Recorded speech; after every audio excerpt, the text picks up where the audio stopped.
Given the increasingly nefarious information we are now learning about Diddy's baby oil, it appears that there was more to it than we previously realized. More than 1,000 bottles of baby oil that Diddy was allegedly utilizing for his kinky and weird activities during the freak-off were found when the feds raided his homes. We initially believed that Diddy used the baby oil as a lubricant of some kind during the freak-off, but there are now rumors that the oil was tainted with illicit chemicals to keep his victims from fleeing. Furthermore, another victim is suing Diddy, bringing all of the receipts with them, and they are furious.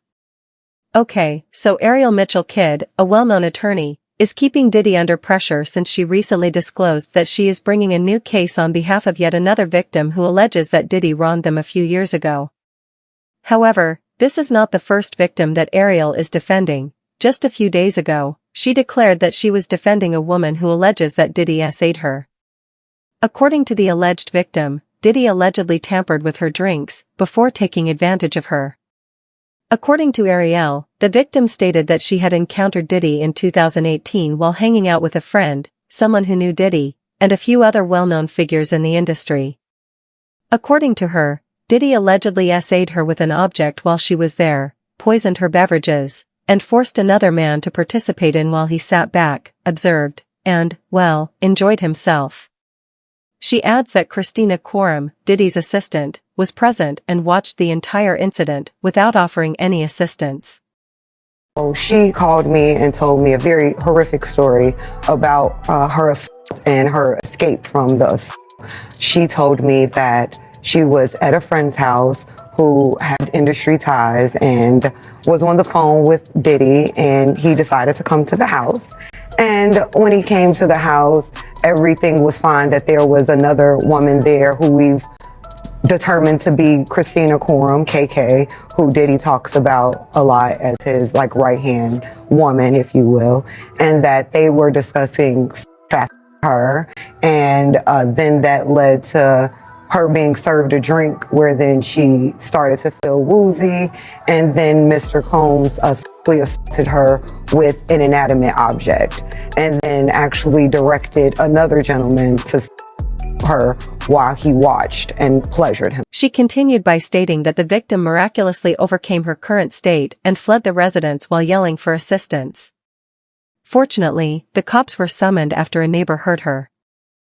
She was able to escape eventually and ran out into the streets yelling and screaming, and a neighbor heard her because this happened in a quiet suburban neighborhood, if you will. So there's a witness? Yes, we have a witness. We also have a police report, and that was made in 2018. That when she initially filed the police report, she didn't name Diddy out of fear of retaliation, and more importantly, fear that no one would believe her. Right. So she then updated that report, and we've been working with law enforcement to have them actually look into that report. They didn't do too much then, but now they are looking more closely at it. All right, so let's slow that down just a minute. So when we talk about what happened in that house and she's running out to the street, I can see it as you're describing it so well. Did she call the police right away? You said that obviously there is a police report, but is she calling 911? Is she going to the neighbor's house?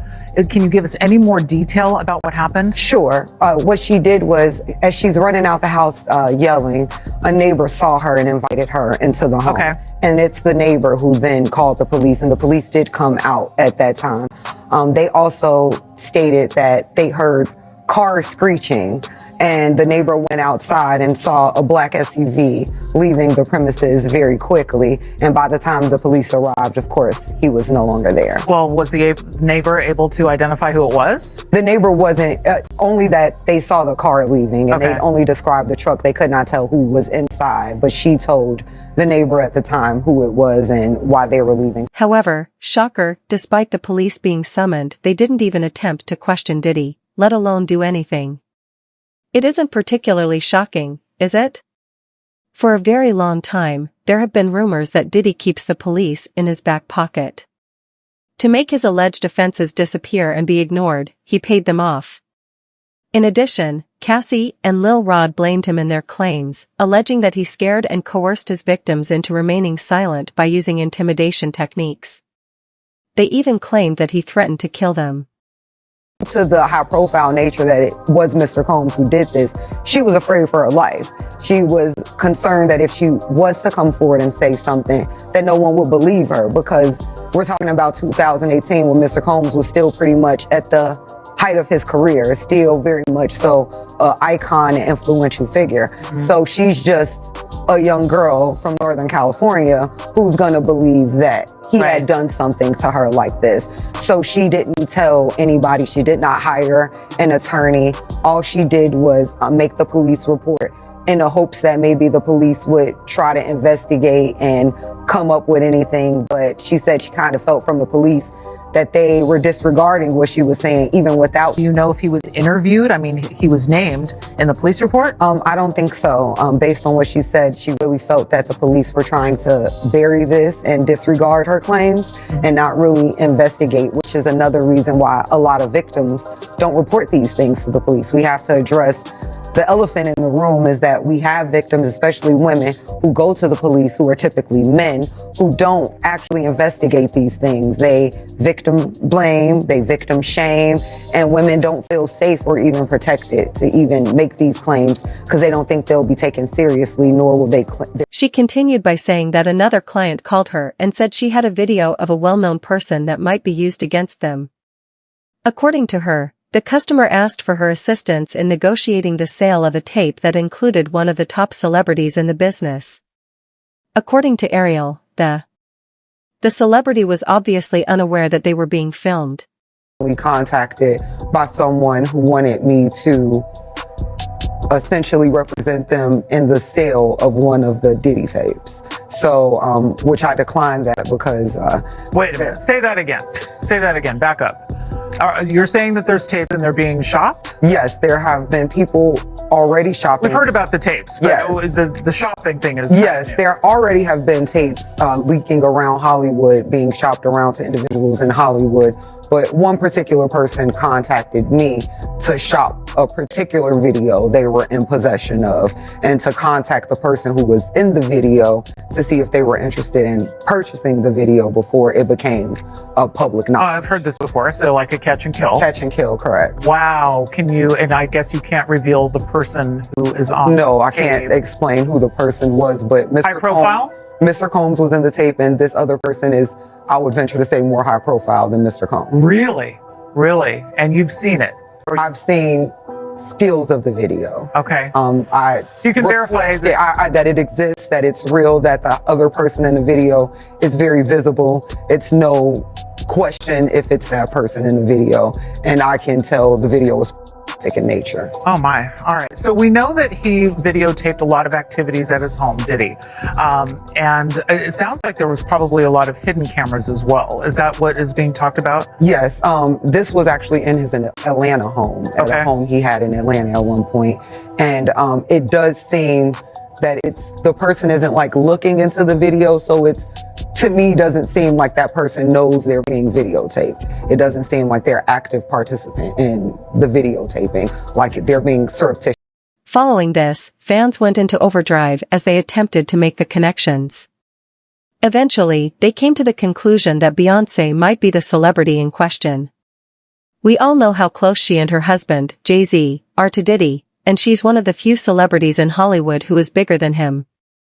After that, we assumed that Ariel and Diddy were over, but it appears that she still has a lot of grudges against him. She stated in a different interview that she would sue Diddy at any time on behalf of a new client who alleges Diddy took advantage of them. She claims that the victim in issue was set up after receiving an invitation from a buddy to hang out.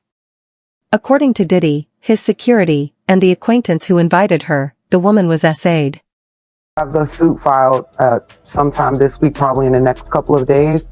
It's just in editing right now, just to get the final touches on it, just to make sure we haven't missed any causes of action. I think as it stands right now, we're at 19 causes of actions, from battery, of course, RICO charges, and taking. But essentially, my client was by Mr. Combs, his bodyguard, and a friend who invited my client to his home to set up this whole situation. the details are graphic in nature, and the complaint lays out all of the details in the graphic, just deplorable way my client was victimized in that day, or in that night rather, and her harrowing escape and how she was able to finally get away and manage to get to safety after the gruesome. She then elaborated on the purported incident, saying that Diddy allegedly added a spike to her drink, but she stopped after taking a sip. After allegedly threatening her with a knife and making her undress, Diddy allegedly sprayed her with baby oil until she was completely covered in it. Diddy allegedly began to assault and sexually assault her after she was coated in it. According to the woman, the oil that was sprayed on her caused her body to go limp, and she quickly realized that the oil must have been tainted with something. There is a part where Mr. Combs is threatening her with a knife and makes her take off her clothes, and then he takes what she believes is some type of liquid substance out of a bag, out of a fanny pack to be specific, and he squirts it at her, and she originally thought it was like acid or something, but then she realized that it was some type of lubricant or oil. She actually didn't specify even baby oil. She just said he just started squirting it at her, squirting it all over her body, and then that's when, after she was covered in this oil, that's when the attack began with Mr. Combs and then the friend, and then in between the two of them, she was squirted some more with this oil, and then the bodyguard then attacked her as well. But she said over the course of this, her body got more and more limp, and she couldn't figure out essentially what was causing it, because it wasn't as if she was forced any. She said she had a cup of water that she took a sip of, and she knew immediately it wasn't just water, but she only took a sip, and she felt that whatever the liquid was being squirted on her had something in it which essentially debilitated her and her faculties. Arielle continued by saying that she thought the oil had been tainted with something similar to GHB, which made her less defensive. That's what I was going to ask you. I mean, because in the complaint, the Fed's complaint, they talk about all of those bottles of body oil. So we knew there was a lot of lubricant, but do you have any idea what may have been in it? Is there something that could have been in it that would have made it so she couldn't move? So I've done some internal research after I had my intake with my client, and it seems that oil in general is used as a conduit for specific, like for instance GHB. So in order to get that to topically take into somebody's body, you need a conduit, which is typically oil. So it seems to me that there were some types of mixed into the oil, which is why he was dousing her in that oil prior, not only to make it easier to, but that was what was lowering her defense. Given that there were warnings and allegations a few years ago that criminals were mixing the GHB with lubricant, this situation is extremely unsettling. Imagining this kind of dubious activity is really unsettling, especially in light of the fact that Diddy had 1,000 bottles in his house. It seems out that Diddy may have done more than just make her slippery when he made Cashy spread body oil on her body during freak-offs, as she claimed in her lawsuit. The worst thing is that he made her take additional medicines, which would have made the situation 10 times worse. Diddy's baby oil was actually mixed with dates, according to comments made by fans who are appalled by this revelation. That explains why the man now has so many bottles. Right now, the world is so much worse than you realize that it's absurd. Diddy would therefore conceal it in bottles of baby oil. Please share your ideas about this in the baby oil bottles, even if it's a hot, creepy mess. Although this is a steamy, eerie mess, please share your opinions in the comments section below, and then watch this following video.